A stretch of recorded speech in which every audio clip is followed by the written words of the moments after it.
Ibu bapak, saudara-saudari, anak-anak dan remaja yang dikasihi Tuhan, berjumpa lagi dalam program Api Karunia Tuhan, sesi ke-37. Pada kesempatan ini kita akan mendengarkan penjelasan mengenai maksud dan tujuan penulisan surat kedua Rasul Paulus kepada jemaat di Korintus. Pada awalnya Bapak Kadel akan memberikan uraian bagaimana surat pertama Rasul Paulus itu ditutup dan kemudian disambungkan dengan surat yang kedua. Kita akan mendengarkan kisah-kisah pribadi-pribadi yang ikut mendukung karya kerasulan Rasul Paulus. Sebut saja Priscilla dan Aquila, dan juga pribadi-pribadi yang lain yang ikut serta mendukung karya pelayanan Rasul Paulus. Apa perbedaan antara surat pertama dengan surat kedua Rasul Paulus kepada jemaat di Korintus? Mari kita saksikan bersama. Selamat mendengarkan, selamat merenungkan, dan selamat berdoa.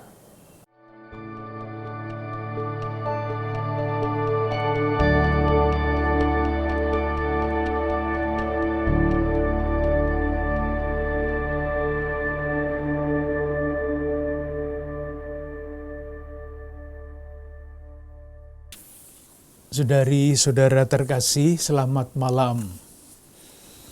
Dalam percakapan kita yang terakhir, kita sudah menyelesaikan pembahasan mengenai surat Paulus yang pertama kepada orang-orang Korintus. Masih ada ekornya satu dan tidak terlalu panjang, moga-moga. Pada 1 Korintus bab 16, ayat 19, Paulus mengakhiri suratnya dengan mengirim salam. Nah, salam itu antara lain, saya baca ayat 19, salam kepadamu dari jemaat-jemaat di Asia Kecil, Aquila, Priska, dan jemaat di rumah mereka menyampaikan berlimpah-limpah salam kepadamu. Jadi ada nama Aquila dan Priska dan jemaat-jemaat di rumah mereka. Nah, mungkin kita baik kalau pernah mempelajari siapa Aquila dan Priska ini yang rumahnya dipakai untuk berkumpul murid-murid Kristus pada awal. Dan nanti kita mencoba melihat bagaimana perutusan Paulus itu didukung oleh berbagai macam pihak, sehingga kita melihat kalau Paulus itu tanda petik berhasil mewartakan Injil, ada pendukung-pendukungnya. Antara lain keluarga Aquila dan Priska ini. Kita lihat mereka itu siapa. Berkaitan dengan kedua orang itu, kita mempunyai sumber di dalam Kisah Para Rasul. Kisah Para Rasul bab 18 ayat 2 dikatakan begini. Kemudian Paulus meninggalkan Athena lalu pergi ke Korintus. Di Korintus, Paulus berjumpa dengan seorang Yahudi bernama Aquila yang berasal dari Pontus. Ia baru datang dari Italia dengan Priscilla. Jadi Priscilla nama itu sama orangnya, istrinya. Karena Kaisar Claudius telah memerintahkan supaya semua orang Yahudi meninggalkan Roma. Jadi suami istri ini, Aquila dan Priscilla, rupa-rupanya semula tinggal di Roma. Tetapi karena ada tanda petik kerusuhan di Roma, dan yang dikambing hitamkan adalah orang-orang Yahudi, termasuk orang-orang Yahudi yang menjadi Kristen, maka orang-orang Yahudi itu diusir dari Roma. Nah, dalam perjalanan meninggalkan Roma, itu akhirnya mereka sampai di Korintus dan bertemu dengan Paulus di Korintus. Moga-moga tidak terlalu sulit dibayangkan. Nah, kedua pihak ini ketemunya di Korintus langsung sambung. Karena apa? Karena mempunyai keahlian yang sama. Itu dikatakan pada ayat 3. Pada ayat 2 bagian kedua. Paulus singgah ke rumah mereka. Dan karena mereka melakukan pekerjaan yang sama, ia tinggal bersama-sama dengan mereka. Mereka bekerja bersama-sama karena mereka sama-sama tukang kemah. Jadi kalau masih ingat ketika kita belajar mengenai riwayat hidup Rasul Paulus, pada suatu titik Paulus itu disuruh kembali ke Tarsus karena dianggap berbahaya. Di Tarsus dia tidak tahu harus berbuat apa selama 6-7 tahun sebelum dijemput oleh Barnabas. Nah, mungkin pada waktu itu Paulus belajar menjadi tukang kemah yang kemudian akan sangat berguna untuk mencari nafkah bersama-sama atau seiring sejalan dengan pelayanannya sebagai pewarta Injil. Jadi Aquila dan Priska diusir dari Roma. Kenapa orang-orang Yahudi termasuk yang pengikut Kristus itu diusir dari Roma? Ada satu dokumen dari masa itu yang mengatakan begini. Orang-orang Yahudi diusir dari Roma, saya kutip, karena mereka membuat kerusuhan karena seorang yang bernama Kristus. Nah, langsung kita bisa merasakan ini. Siapa yang menjadi akar masalahnya? Seorang manusia yang bernama Kristus. Jadi rupa-rupanya perselisihan di antara orang Yahudi mengenai Kristus, Yesus Kristus, itu tidak hanya berhenti di tanah Yahudi, tetapi karena orang-orang Yahudi itu banyak yang merantau, perselisihan itu juga menyebar sampai ke Roma antara lain. Di Roma ada orang-orang Yahudi yang tidak percaya kepada Yesus Kristus, tetapi ada juga orang-orang Yahudi yang percaya kepada Yesus Kristus dan pergi ke Roma. Tentu dengan berbagai macam alasan. Nah, kedua kelompok ini berselisih mengenai nama Kristus ini, apakah dia Mesias atau bukan dan sebagainya. Dan akhirnya menimbulkan perselisihan, dan perselisihan itu berujung pada kerusuhan di antara orang-orang Yahudi. Nah, rupanya Aquila dan Priska ketika mereka tinggal di Roma, mereka sudah menjadi pengikut Kristus. Ikut diusir, pergi sampai di Korintus dan bertemu dengan Paulus di sana. Itu butir pertama mengenai Aquila dan Priska. Orang Yahudi di Roma mengungsi karena diusir dan bertemu dengan Paulus di Korintus. Langsung akrab karena mereka mempunyai katakanlah mata pencaharian atau pekerjaan yang sama. Yang kedua, entah bagaimana, tidak diceritakan dengan sangat jelas, kedua orang suami istri ini akhirnya berangkat juga pergi ke Efesus. Pindah ke Efesus. Nah, di sana diceritakan mengenai orang lain yang namanya Apolos. Kita bisa baca bab 18 ayat 24 dan selanjutnya. Sementara itu, datanglah ke Efesus seorang Yahudi bernama Apolos. Namanya sudah sering kita dengar. Yang berasal dari Alexandria. Ya, seorang yang fasih berbicara dan sangat mahir dalam soal-soal kitab suci. Nah, Apolos ini di Galatia dibandingkan dengan Paulus. Paulus yang tidak pandai bicara, Apolos yang sangat fasih berbicara. Ia telah menerima pengajaran dalam jalan Tuhan. Dengan bersemangat ia berbicara, dengan teliti ia mengajar tentang Yesus. Nah, Apolos ini fasih, tetapi bagaimana? Tetapi ia hanya mengetahui baptisan Yohanes. Jadi belum lengkap pengetahuan imannya. Meskipun belum lengkap, tetapi bicaranya cas-cis-cus, jadi banyak pengikutnya. Ia mulai mengajar dengan berani di rumah ibadat. Nah, sekarang muncul Priska dan Aquila. Tetapi setelah Priskila dan Aquila mendengar, mereka membawa ke rumah mereka dan dengan teliti menjelaskan kepadanya jalan Allah.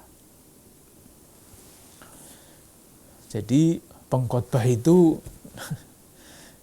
disuruh mampir ke rumahnya lalu diajar, kamu kalau mengajar begini, jangan hanya begitu. Kita bisa membayangkan Aquila dan Priskila ini sungguh-sungguh keluarga yang sungguh sangat menghayati dan memahami iman Kristiani. Sehingga pewarta seperti Apolos pun diajar mengenai jalan Tuhan.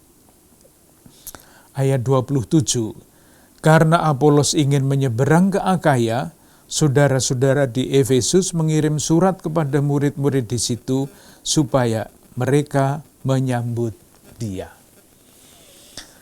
Itu yang kedua.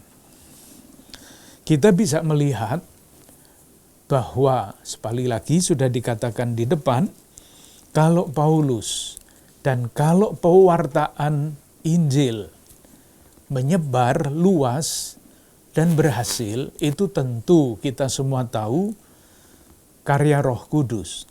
Tetapi peran keluarga seperti yang diperankan oleh Aquila dan Priskila, karena mereka sungguh-sungguh dalam di dalam pemahaman dan penghayatan iman, mempunyai peranan yang sangat penting.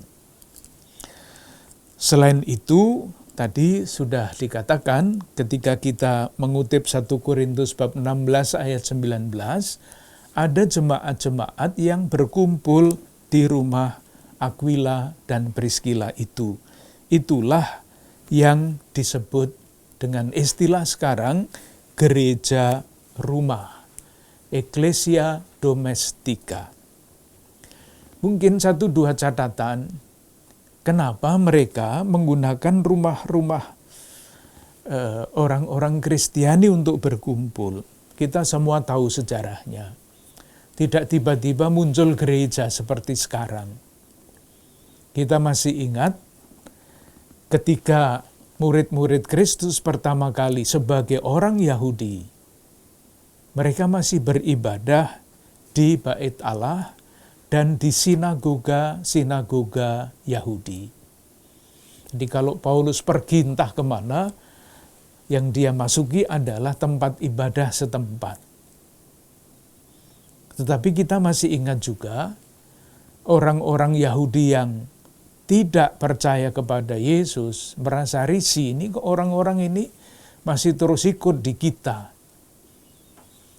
Maka mereka membuat suatu doa khusus dari 18 berkat doa harian mereka ditambah 1, mengutuk orang-orang yang percaya kepada Yesus. Nah, kalau didoakan terus begitu, semoga mereka tidak mendapat berkat, semoga mereka tidak terdaftar di dalam kitab kehidupan dan sebagainya. Tentu akhirnya mereka tidak nyaman beribadah di sinagoga-sinagoga itu. Maka muncullah gereja-gereja rumah, tempat berkumpul murid-murid Kristus, khususnya sampai abad kedua, yaitu berkumpul seperti yang diceritakan di dalam Kisah Para Rasul bab 2 dan bab 4, mendalami ajaran para rasul, pemecahan roti, berbagi, dan sebagainya. Baru pada abad ketiga, mulailah dibangun tempat-tempat khusus untuk ibadah murid-murid Yesus. Dan ketika agama Kristen, agama Kristiani, agama Katolik katakanlah, dinyatakan sebagai agama resmi negara pemerintahan Romawi, muncullah bangunan-bangunan gereja awal. Itu yang kedua, Efesus. Yang ketiga, catatan yang terakhir. Aquila dan Priscilla mula-mula ketemu Paulus di Korintus. Kemudian kita mendengar mereka berpindah ke Efesus. Rupanya pergerakan orang-orang Yahudi pedagang itu pada zaman itu juga sudah sangat sangat sering. Kita ketemu lagi, Aquila dan Priscilla berada kembali ke Roma. Sudah di Roma lagi. Menjalankan peranannya di dalam kebersamaan dengan jemaat. Kenapa dikatakan begitu?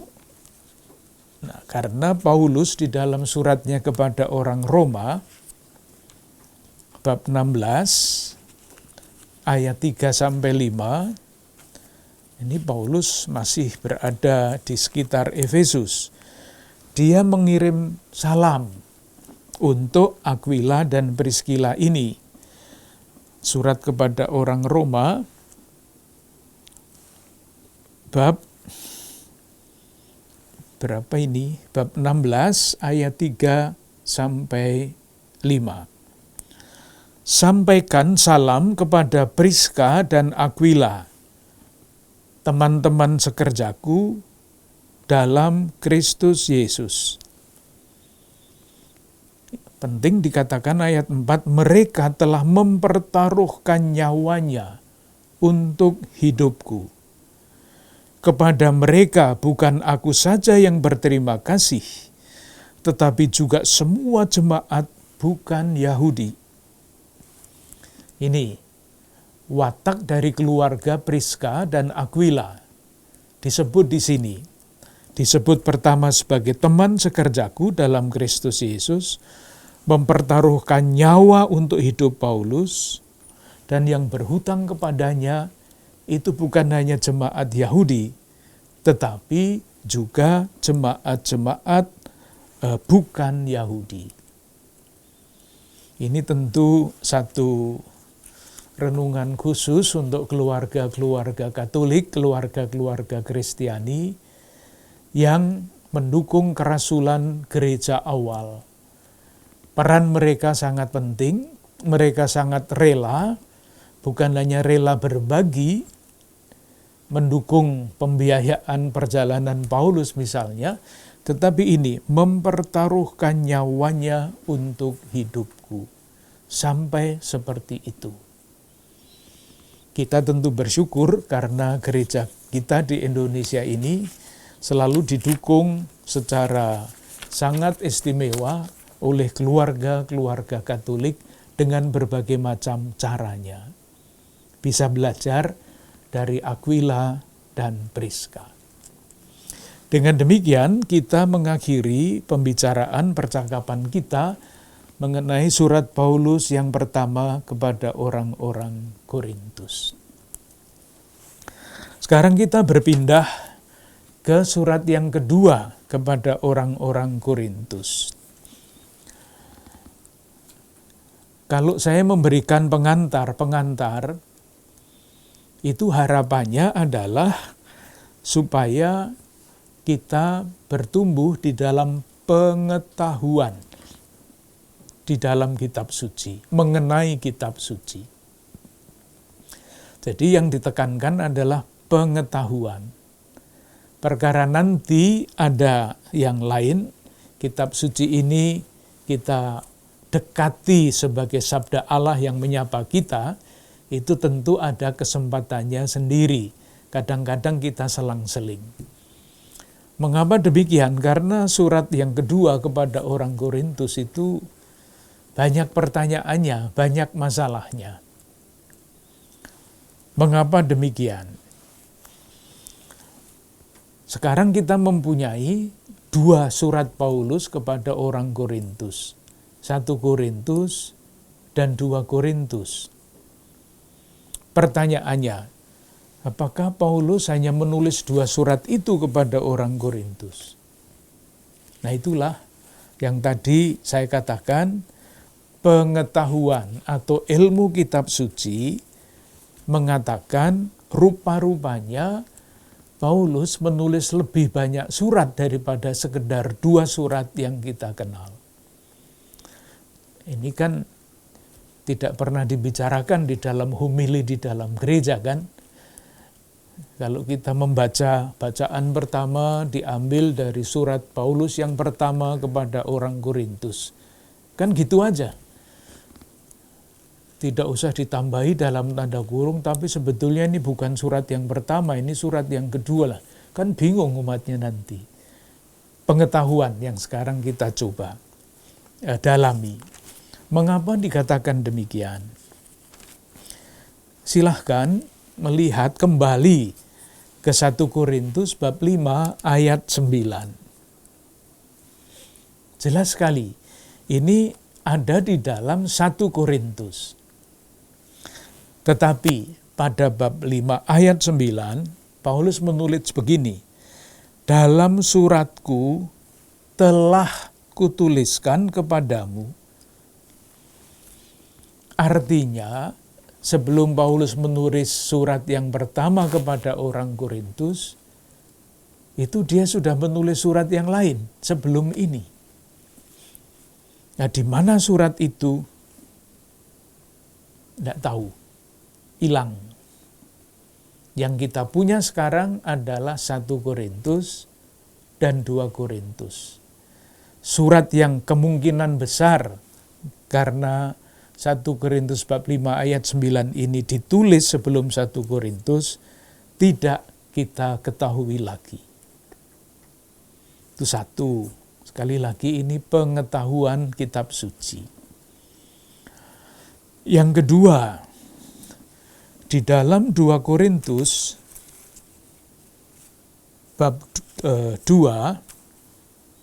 Korintus bab 2 ayat 3 sampai 4 atau ayat 4.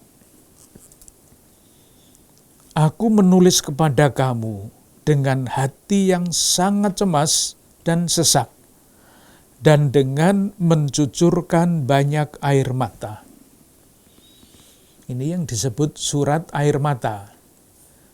Ditulis oleh Paulus dengan amat sedih dan gelisah. Di mana surat ini yang disebut di dalam 2 Korintus ayat 4 ini? Jawabannya mungkin, ya surat 2 Korintus ini, mungkin. Tetapi kemungkinan lain, ini bidangnya para ahli tafsir kitab suci, mungkin yang disebut di sini ini juga surat yang lain, yang bukan 1 Korintus dan bukan 2 Korintus. Entah surat ketiga, entah surat keempat. Biarlah itu diselidiki oleh para ahli kitab suci. Sekedar pengetahuan umum. Nah, mengenai 2 Korintus sendiri. 2 Korintus itu menurut banyak para ahli tafsir kitab suci, kemungkinan juga terdiri dari 2 surat yang dijadikan satu. Surat yang pertama itu meliputi bab 1 sampai bab 9. Surat yang kedua itu bab 10 sampai bab 13. Mengapa para ahli berpikir seperti itu? Nah, kalau sudah biasa membaca suatu teks, membanding-bandingkan teks, lalu dari bahasa, itu akan ketahuan, ini kok bahasanya begini, ini kok bahasanya begitu. Sangat berbeda nada atau suasana surat kedua kepada orang Korintus bab 1 ayat bab 1 sampai bab 9 dengan bab 10 sampai 13. Yang bagian awal itu suratnya sangat simpatik. Bab 10 sampai bab 13 itu banyak sekali kontroversi. Kita coba lihat 1-2 ayat untuk menunjukkan bahwa nadanya itu memang berbeda.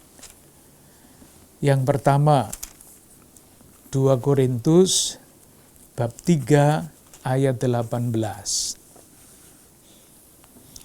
Nanti secara lebih rinci mungkin kita akan kembali lagi ke sana, tetapi untuk sekarang ini ajarannya sangat bagus. Bab 3 ayat 18. Dan kita semua mencerminkan kemuliaan Tuhan dengan muka yang tidak berselubung. Dan karena kemuliaan itu datangnya dari Tuhan yang adalah Roh, maka kita diubah menjadi serupa dengan gambarnya dalam kemuliaan yang semakin besar. Ini kan pengajaran yang sangat mendalam. Jadi maksudnya begini, dan karena kemuliaan itu datangnya dari Tuhan yang adalah Roh, kemuliaan Tuhan, maka kita diubah menjadi serupa dengan gambarnya. Kita diubah menjadi serupa dengan gambarnya, serupa dengan Kristus maksudnya, dalam kemuliaan yang semakin besar.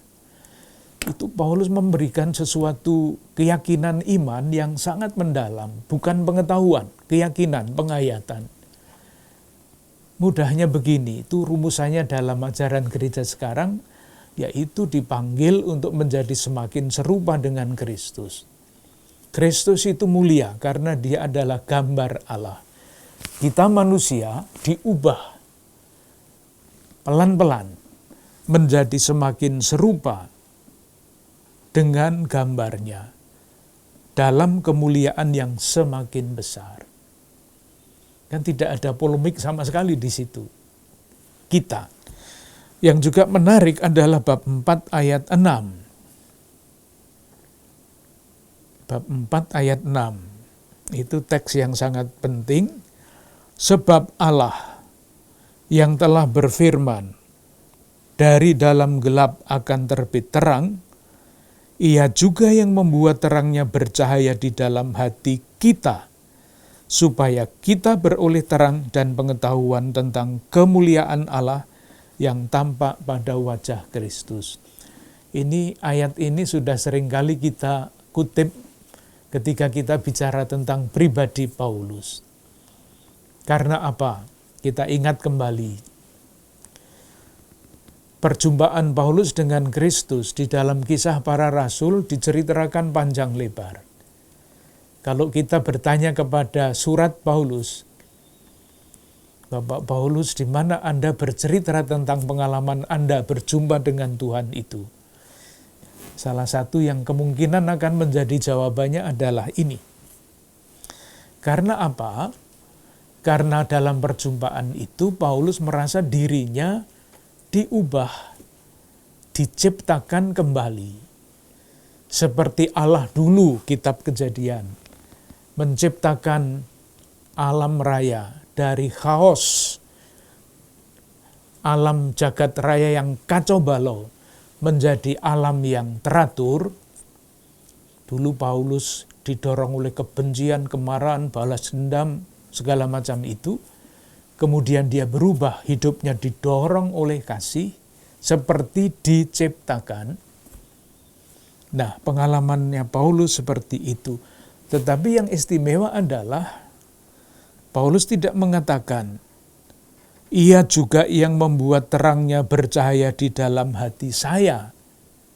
Ya, kalau biar cerita tentang hidupnya sendiri kan mestinya saya, bukan kita. Supaya kita, bukan saya, beroleh terang dari pengetahuan tentang kemuliaan Allah yang tampak pada wajah Kristus. Jadi berbicara kepada orang Korintus, saudara-saudara, seperti halnya dulu Tuhan Yesus menampakkan diri kepada saya. Dan karena itu saya merasa diciptakan kembali, demikian juga kita. Ajakan yang sangat indah, sangat bagus.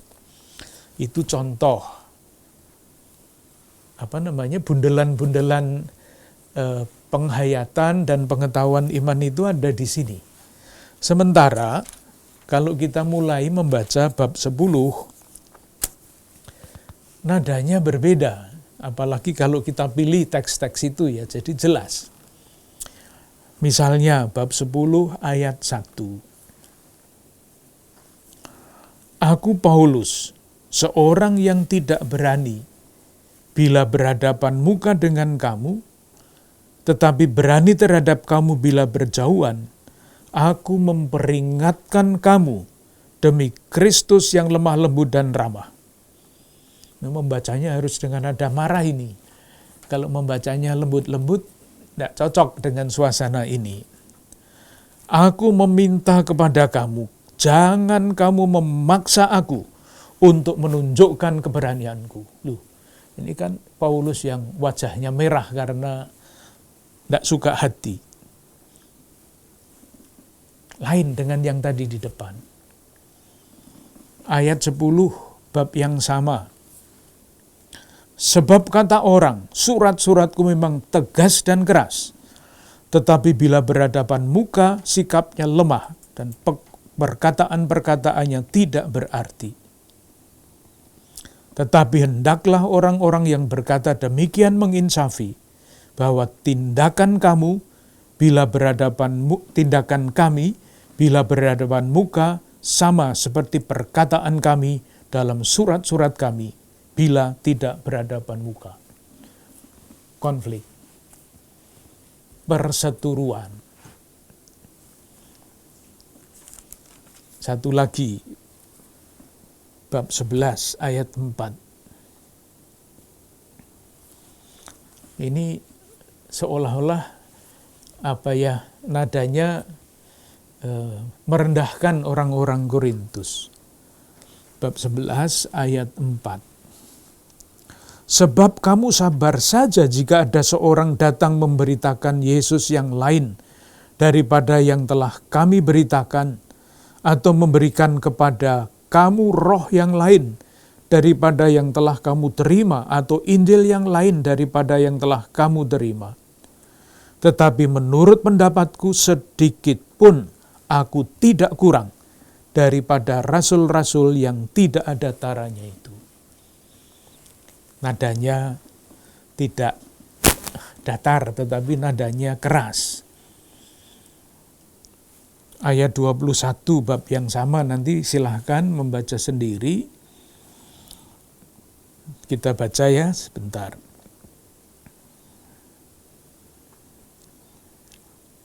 Ayat 21 bagian 2. Tetapi jika orang-orang lain berani membanggakan sesuatu, maka aku berkata di dalam kebodohan, berani juga.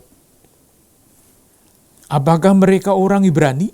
Aku juga orang Ibrani. Apakah mereka orang Israel? Aku juga orang Israel. Apakah mereka keturunan Abraham? Terus begitu, nadanya itu konfliktual. Nah, kan tidak sambung ya, nada yang di depan itu nadanya bersahabat, nadanya baik-baik saja. Nada yang bagian berikutnya itu ya begini ini. Maka pertanyaannya, ketika para penafsir, para ahli kitab suci itu membaca surat ini, mereka bertanya, Dan jawabannya tidak ada karena memang tidak ada buktinya. Tetapi menurut logika kan mestinya kalau satu surat itu ya nadanya samalah, tidak seperti ini. Itu masalah yang membuat kita berpikir pengetahuan kitab suci, rupa-rupanya Paulus tidak hanya menulis 2 surat, ada lebih. Masih tambah bingung lagi. Coba kita lihat ya, 2 Korintus bab 6 ayat 11.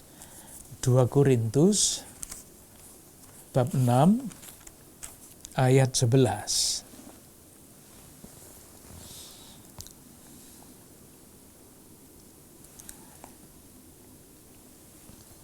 Hai orang-orang Korintus, kami telah berbicara terus terang kepada kamu, hati kami terbuka lebar-lebar bagi kamu.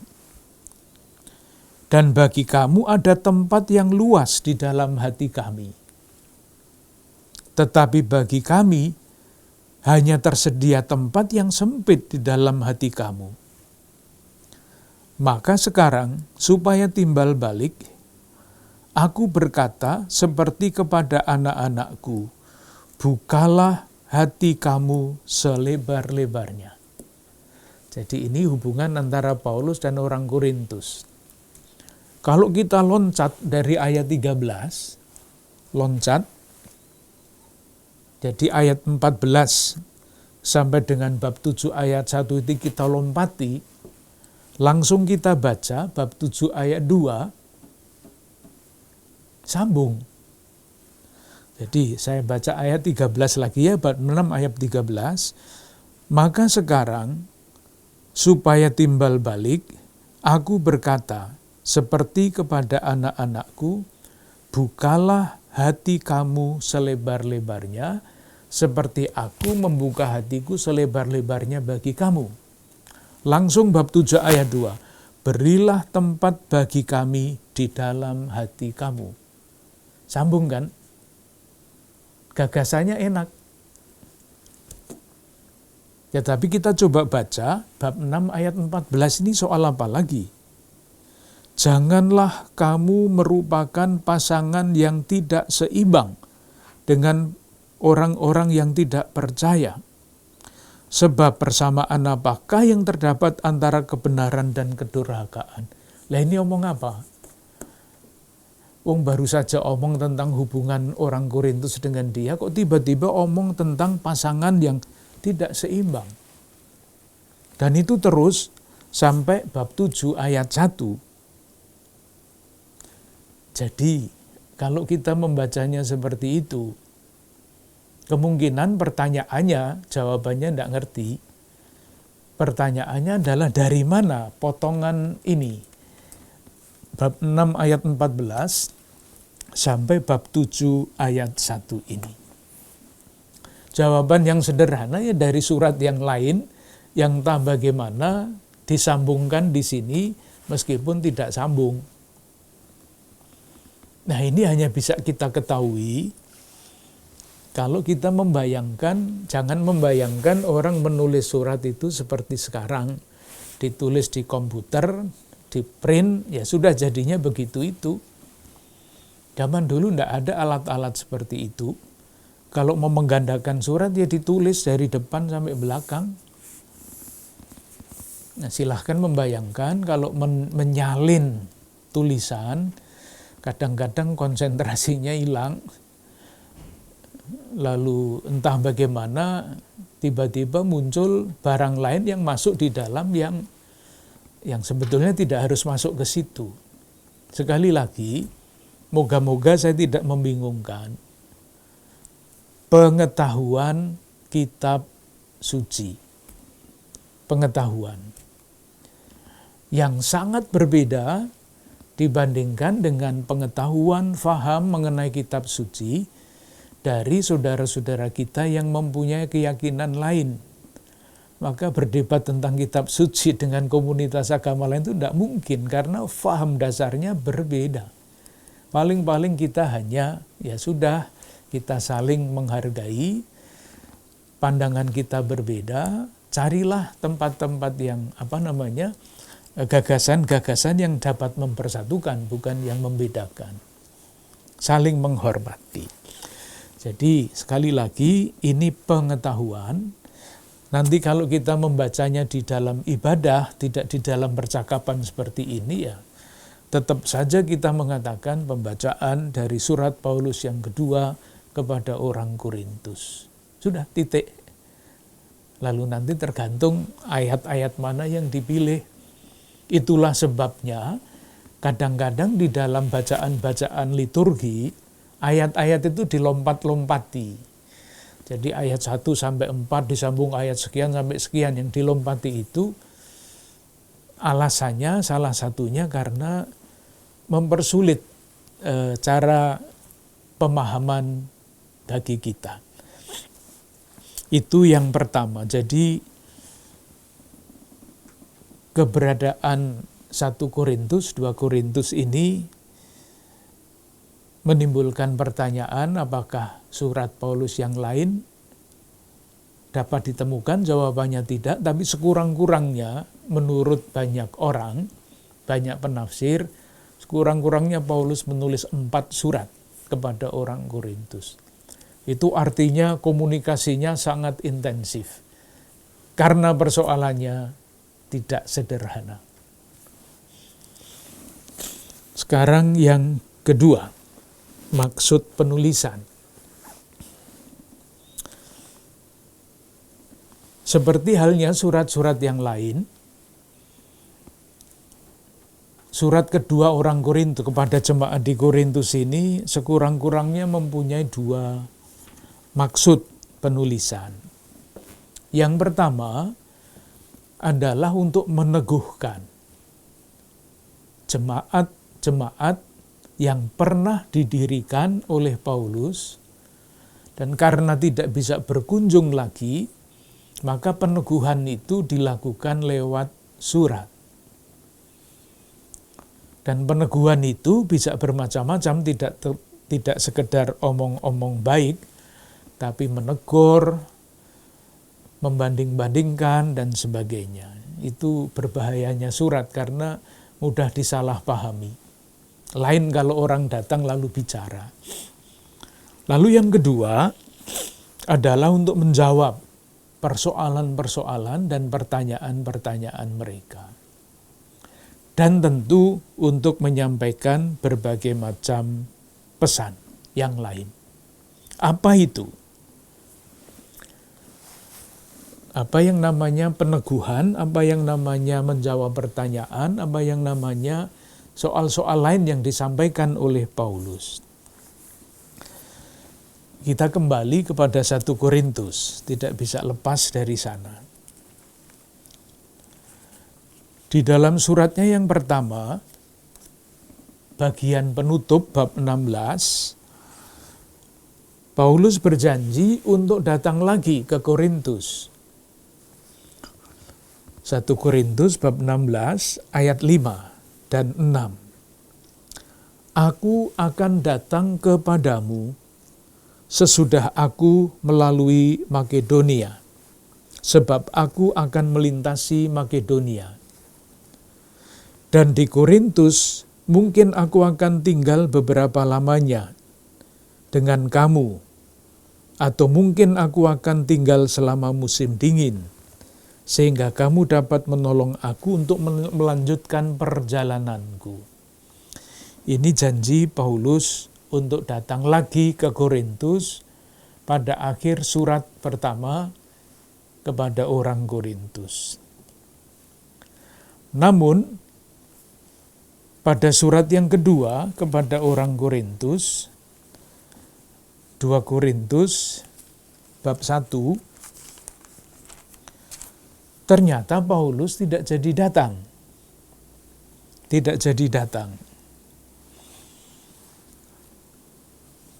Judul dari bab 1 ayat 12 sampai bab 2 ayat 4 itu perubahan di dalam rencana Paulus.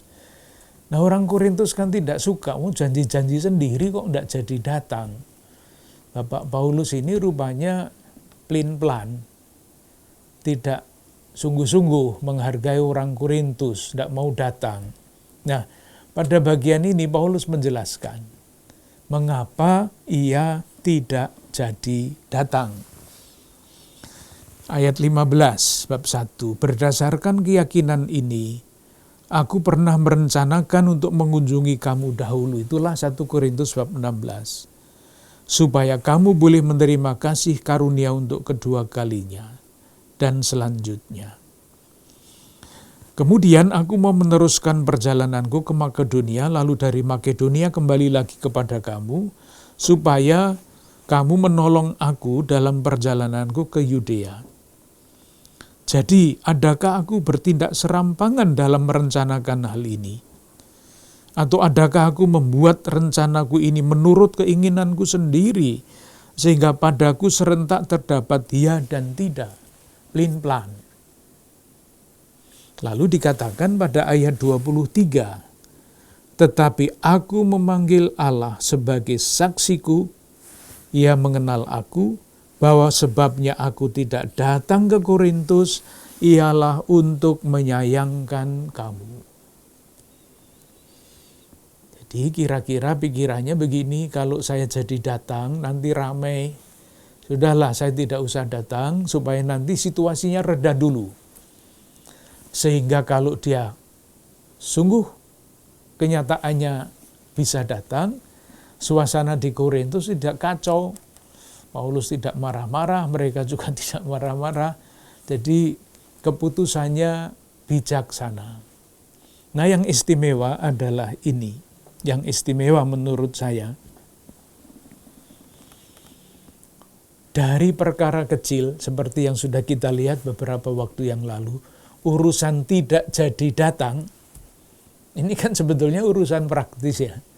Tidak jadi datang memberitahu. Tetapi yang istimewa adalah dari peristiwa yang sederhana itu berkembang suatu refleksi iman yang sangat mendasar. Itu selalu saya katakan ini model refleksi iman. Pengalamannya sederhana, tetapi ketika pengalaman sederhana itu dibaca di dalam terang iman, lalu menjadi sangat berharga. Di mana itu? Kita baca mulai ayat 19. Ayat 18, demi Allah yang setia janji kami kepada kamu bukanlah serentak ya atau tidak. Karena Yesus Kristus, karena Yesus Kristus, anak Allah, yang telah kami beritakan di tengah-tengah kamu, yaitu olehku dan oleh Silvanus dan Timotius, bukanlah ya dan tidak. Tetapi sebaliknya, di dalam Dia hanya ada ya. Sebab Kristus adalah ya bagi semua janji Allah. Itu sampai kepada Kristus. Sebetulnya kalau kita pikir yang biasa, ya mas saya nggak jadi datang ya karena urusan ini, selesai. Ini Paulus sampai kepada akhirnya menjelaskan di atas semuanya itu tidak jadinya datang, Yesus Kristus adalah ya bagi semua janji Allah. Itulah sebabnya oleh Dia kita mengatakan amin untuk memuliakan Allah.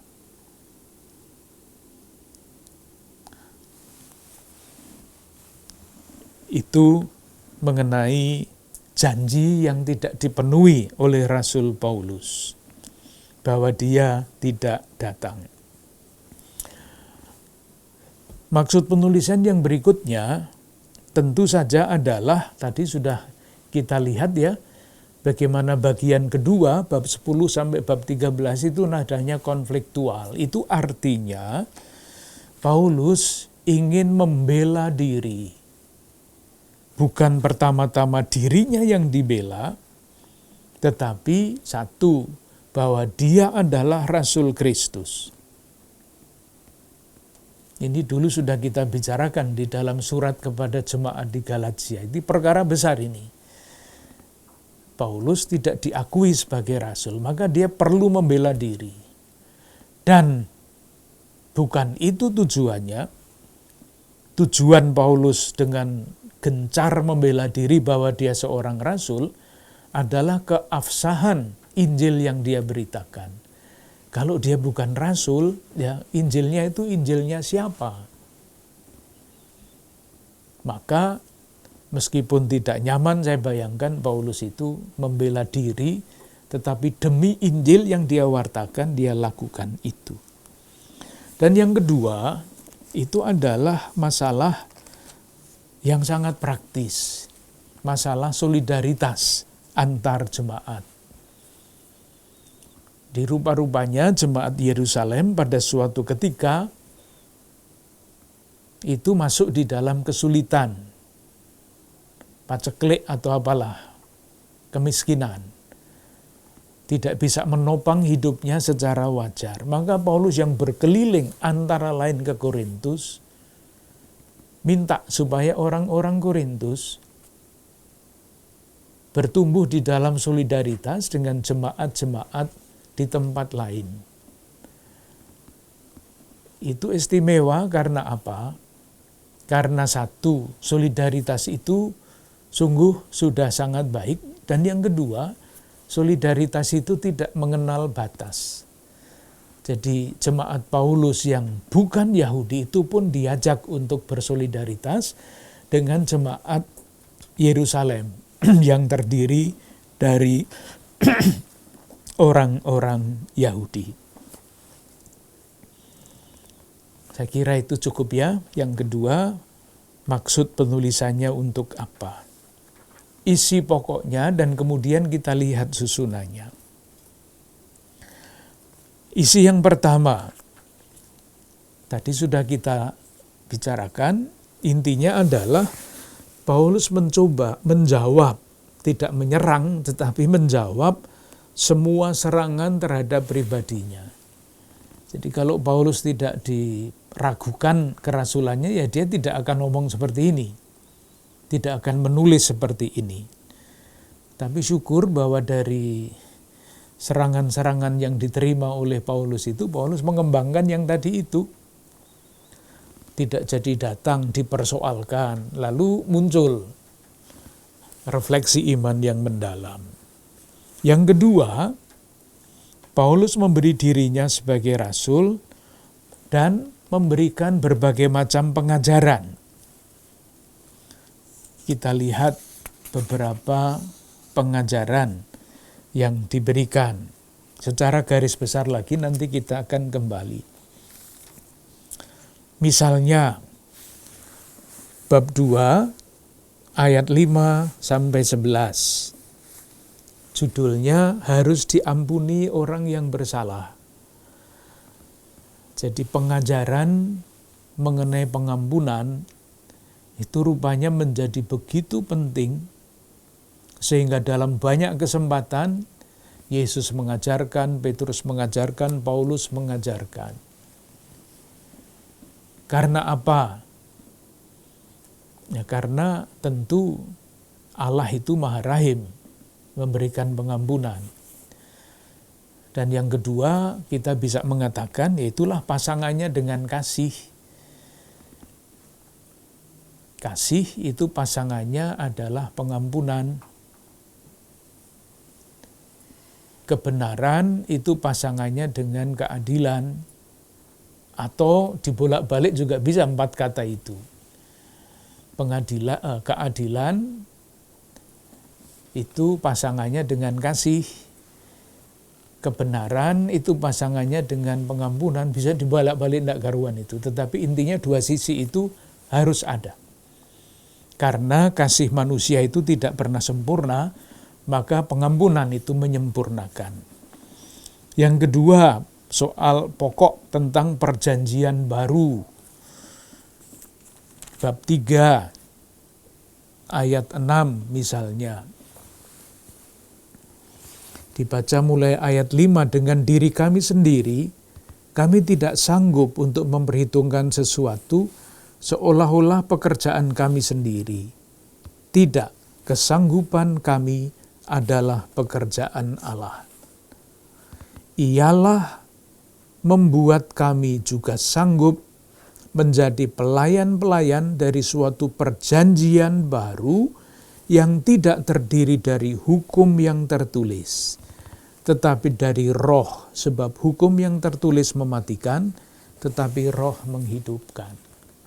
Paulus berbicara mengenai pelayanan perjanjian baru. Nanti di tempat lain dia bicara mengenai pelayan pendamaian. Ini tentu harus kita gali lebih lanjut, apa artinya pelayan perjanjian baru, apa artinya pelayan pendamaian. Yang juga sangat indah adalah manusia baru, pengajaran mengenai manusia baru. Bab 5, mulai ayat 16. Sebab itu kami tidak lagi melihat seorang juga pun menurut ukuran manusia. Silahkan baca pelan-pelan ini. Sebab itu kami tidak lagi menilai seorang juga pun menurut ukuran manusia.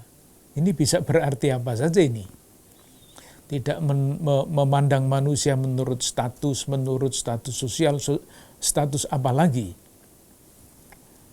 Dan jika kami pernah menilai Kristus menurut ukuran manusia, sekarang kami tidak lagi menilainya demikian. Jadi kesimpulannya, siapa yang ada di dalam Kristus, ia adalah ciptaan baru. Yang lama sudah berlalu, sesungguhnya yang baru sudah datang. Silahkan membayangkan di balik ini adalah komunitas Korintus, kota besar dengan segala macam masalah moralnya. Pasti banyak sekali cap kota besar dengan masalah moralnya. Tapi Paulus melihat tidak ada budak lagi. Di Korintus banyak sekali budak. Banyak sekali orang-orang dari kelas rendah. Tetapi Paulus mengajak jemaat waktu itu untuk tidak melihat orang sesuai dengan ukuran manusia. Karena siapa yang ada dalam Kristus, ia adalah ciptaan baru. Entah statusnya apa, dan bagaimana dia hidup, bukan. Dan yang berikutnya, yang besar, ini seringkali dikutip kalau ada pengumpulan dana. 2 Korintus bab 8 sampai bab 9. Karena memang ini ajakan untuk mengumpulkan dana dari Korintus untuk Yerusalem. Misalnya kita baca bab 8, ayat 1. Ini Paulus manas-manasi orang Korintus. Dia menulis begini, saudara-saudara, bab 8 ayat 1, kami hendak memberitahukan kepada kamu tentang kasih karunia yang dianugerahkan kepada jemaat-jemaat di Makedonia. Makedonia ini tidak termasuk Korintus, di tempat lain. Apa yang hebat, selagi dicobai dengan berat dalam pelbagai penderitaan, sukacita mereka meluap. Dan meskipun mereka sangat miskin, namun mereka kaya dalam kemurahan. Ini kan kira-kira mengatakan begini, saudara-saudara, kalau saya misalnya di paroki A, saudara, saya bicara dengan paroki A, saudara-saudara, kamu itu belajar dari paroki B sana. Paroki B itu kolektanya sedikit, tetapi sangat murah hati. Kan dikerjakan kan itu orang di paroki A itu, dipanas-panasi supaya jangan pelit lah. Misalnya seperti itu. Aku bersaksi bahwa mereka telah memberikan menurut kemampuan mereka, bahkan melampaui kemampuan mereka. Bab 9 ayat 1-2. Nah sekarang Ini omong dengan orang Korintus. Tentang pelayanan kepada orang-orang kudus, tidak perlu lagi aku menuliskannya kepada kamu. Aku telah tahu kerelaan hatimu, tentang mana aku memegahkan kamu kepada orang-orang Makedonia. Jadi di Makedonia, di paroki lain, Paulus berkata, lihat orang-orang Korintus itu hebat. Tapi baru janji, dia bilang begitu. Karena selanjutnya kataku, Akaya sudah siap, sedia sejak tahun yang lampau. Jadi sudah menulis surat kesanggupan, tapi sampai sekarang belum dijalankan itu surat kesanggupan itu. Itu Paulus sungguh-sungguh memanas-manasi orang Korintus. Dan keinginanmu telah menjadi perangsang bagi banyak orang. Jadi baru keinginan, bukan belum dilaksanakan. Aku mengutus saudara-saudara itu agar kemegahan kami dalam hal ini atas kamu jangan ternyata menjadi sia-sia, tetapi supaya kamu benar-benar siap sedia seperti yang telah kukatakan. Jadi sudah punya maksud baik, sudah setahun tidak dilaksanakan, diingatkan oleh Paulus, dan dia mengatakan, dan kegiatanmu telah menjadi perangsang bagi banyak orang, dipuji dulu baru kemudian ditagih, agar kemegahan kami dalam hal ini atas kamu jangan ternyata menjadi sia-sia. Ini masalah kolekte, masalah sumbangan untuk Yerusalem. Jadi kalau kita melihat ini, yang namanya solidaritas gereja sejak awal, itu sudah menjadi ciri dari hidup bersama murid-murid Kristus. Dan sekarang yang namanya solidaritas itu di dalam gereja Katolik dahsyat. Karena ada solidaritas internasional. Ada solidaritas nasional. Ada solidaritas keuskupan. Ada solidaritas antar keuskupan. Jadi untuk diketahui saja, dalam kehidupan gereja-gereja Katolik itu kan ada yang namanya kolekte-kolekte khusus. Diserahkan kepada Vatikan, tidak untuk Vatikan saja, tetapi dibagikan kepada gereja-gereja yang membutuhkan, misalnya untuk anak-anak. Tidak semua anak-anak bisa sekolah. Tidak semua anak-anak itu cukup makan. Maka ada solidaritas khusus, kolekte khusus untuk hal-hal seperti ini. Kita juga membuat itu. Kita juga mendapat itu dari gereja lain. Jadi solidaritas internasional dalam gereja Katolik itu sungguh-sungguh dahsyat, menjadi sejarah. Ada aksi puasa pembangunan. Sejak tahun 70 itu di Indonesia. Prosesnya panjang. Sekarang menjadi berkat bagi gereja Indonesia.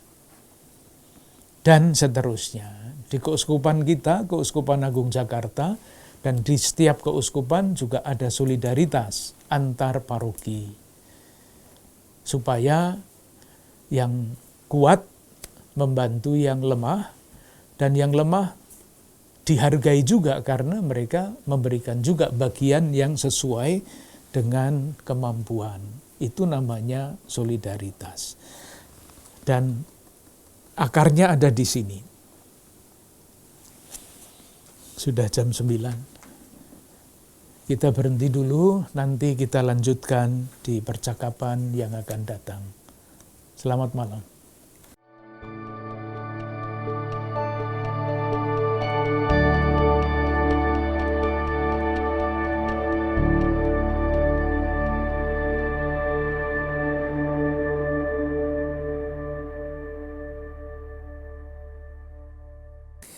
Ibu Bapak, Saudara-saudari yang dikasihi Tuhan, sungguh menarik penjelasan dari Bapak Kardinal pada sesi ini. Kita sudah dihantar untuk memasuki surat kedua Rasul Paulus kepada jemaat di Korintus. Kita juga mendengarkan bagaimana solidaritas antar komunitas meneguhkan kabar gembira. Semoga juga dengan karunia Roh Kudus yang telah kita perbarui, kita sambut dalam Hari Raya Pentakosta, juga meneguhkan hidup kita, keluarga kita, komunitas kita. Kita akan berjumpa lagi dalam program Apa Karunia Tuhan minggu depan. Mari kita mohon berkat Tuhan. Allah yang Maha Kuasa mengutus penghibur Roh Kudus yang menyertai, meneguhkan, dan menguatkan perjalanan hidup kita di dunia ini. Karena kasih-Nya yang begitu besar kepada kita semua, dalam nama Bapa, Putra, dan Roh Kudus. Amin. Terima kasih, selamat malam.